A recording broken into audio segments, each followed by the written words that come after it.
आप सब इसी जन्म में भगवान की प्राप्ति करना चाहते हैं कि नहीं?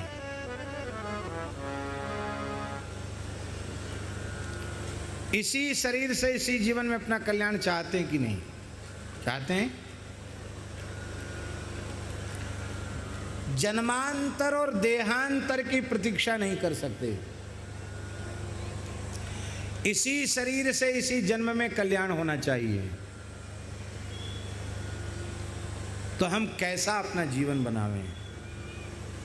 ये ऐसा श्लोक है ब्रह्मस्तुति का कि इसको अपना जीवन का सूत्र कोई बना ले तो उसको इसी शरीर से इसी जन्म में भगवत प्राप्ति हो जाएगी, उसका परम कल्याण हो जाएगा, वो दुख में संसार के चक्र से सदा सर्वदा के लिए छूट जाएगा।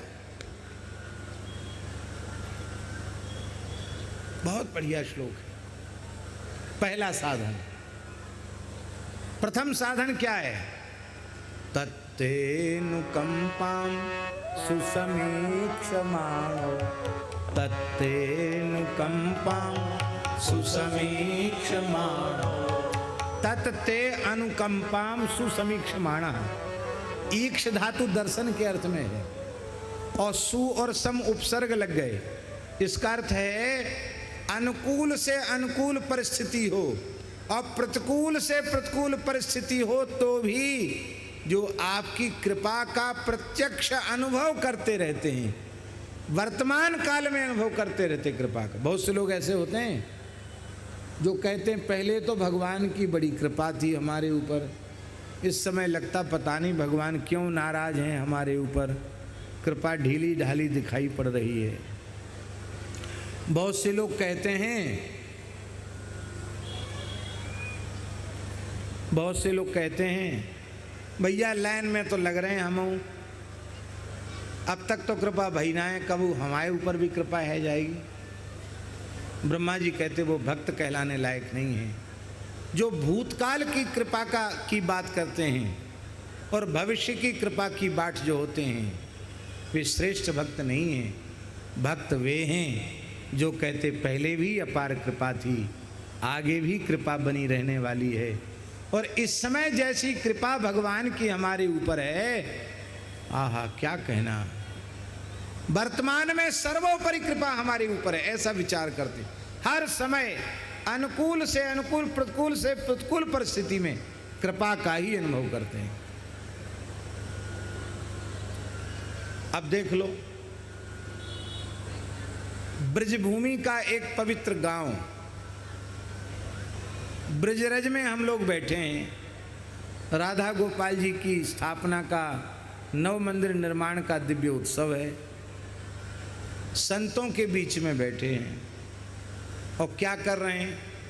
झूठ बोल रहे हैं कि प्रपंच कर रहे हैं कि किसी की संपत्ति लूट रहे हैं? क्या कर रहे हैं बोलो? शांति से बैठ के भगवान की कथा सुन रहे हैं। कितनी बड़ी कृपा है। क्या इस कृपा के लायक हम हैं?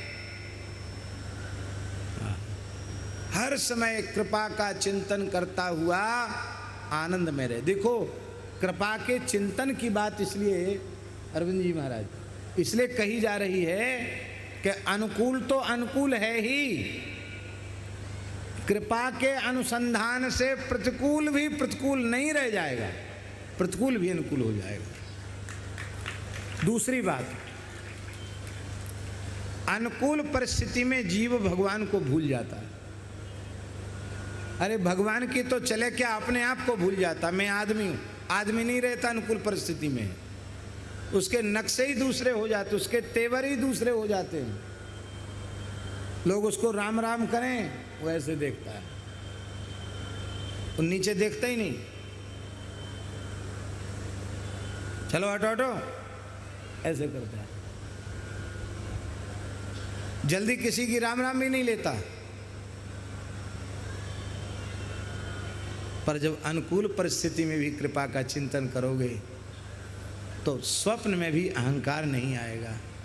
तुम्हारी विनम्रता, तुम्हारी दीनता वो सुरक्षित रही आवेगी। फिर उस अनुकूल परिस्थिति का स्वाद आप अकेले नहीं लेंगे, आप सबके साथ मिल बांट कर उसका स्वाद लेंगे। वो प्रसाद बन जाएगा। प्रसाद अच्छे लोगों के पास जो भी सामर्थ्य होती है किस लिए होती है? गौ सेवा, ठाकुर सेवा, साधु सेवा, अच्छे कामों के लिए। और अनुकूलता है, इसे तो यही तो अनुकूलता है। नहीं हम जो चाहते सो हो रहा, वो अनुकूलता है।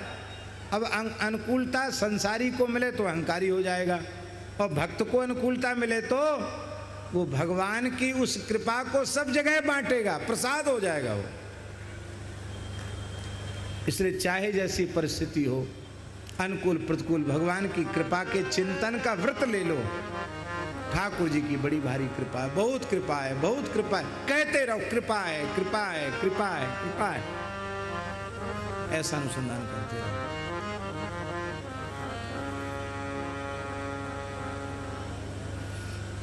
एक मंत्री था, वो बड़ा भक्त था, उसका अभ्यास था हर चीज, अरे राम जी की बड़ी कृपा। राजा उसको जबरदस्ती हठपूर्वक शिकार खेलने ले गया।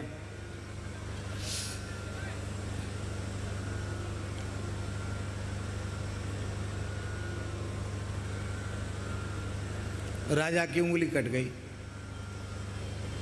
कट गई धोखे से, छिल गई ज्यादा, घाव हो गया, रक्त बह रहा था। और मंत्री को तो अभ्यास था। मंत्री ने कहा राम जी की बड़ी कृपा, लो। राजा के तो क्रोध सातवें आसमान में चढ़ गया, बड़े बड़ा दुष्ट है ये, हमारी उंगली कट गई, कहते राम जी की कृपा। तो बोले तुरंत मंत्री पद से च्युत करके उसको कठोर कारागार में डाल दिया।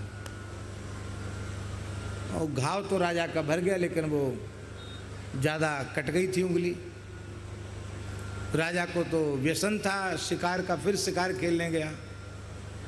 अपने सैनिकों से वो बिछुड़ गया जंगल में, भटक कर घोड़ा ऐसे क्षेत्र में पहुंच गया जहाँ जंगली लोगों का शासन था। उन जंगली लोगों ने उसको पकड़ लिया।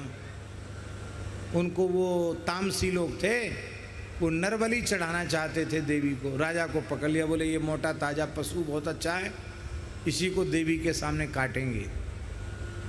जबरदस्ती पकड़ लिया। अकेला बेचारा राजा क्या करे, खूब नहलाया धुलाया उसको, कपड़े पहनाए, और देवी के सामने, भद्रकाली के सामने जैसे उसको लेके गए तो देखो भाई, वो नर पशु को देखो कि ये ठीक ठाक बलि देने योग्य है कि नहीं।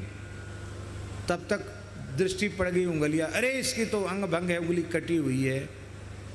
उसको भगा दिया। बोले नहीं बलि के योग्य नहीं, भगा उसको।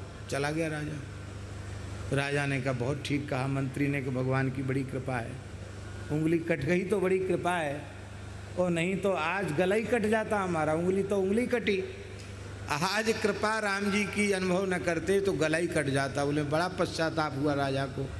राजा ने आते ही कहा पानी तब पिएंगे, पहले मंत्री को ससम्मान जेल से मुक्त करो। मंत्री को मुक्त किया और हाथ जोड़ के कहा आप क्षमा करना, मैं राजा जरूर हूँ, लेकिन आज मेरे प्राण बच गए, गला कटने से बच गया।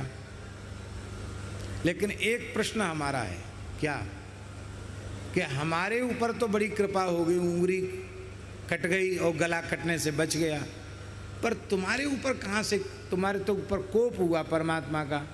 क्या बढ़िया मंत्री बने थे, तुम जेल में चले गए।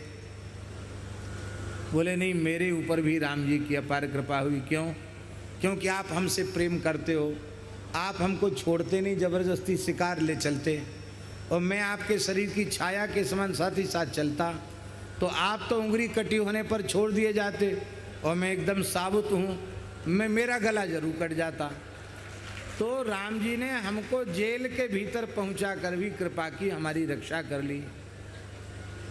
हर समय भगवान जीव पर कृपा ही करते हैं। विनय पत्रिका में गोस्वामी जी ने कहा प्रभु मूर्ति कृपामयी है। भगवान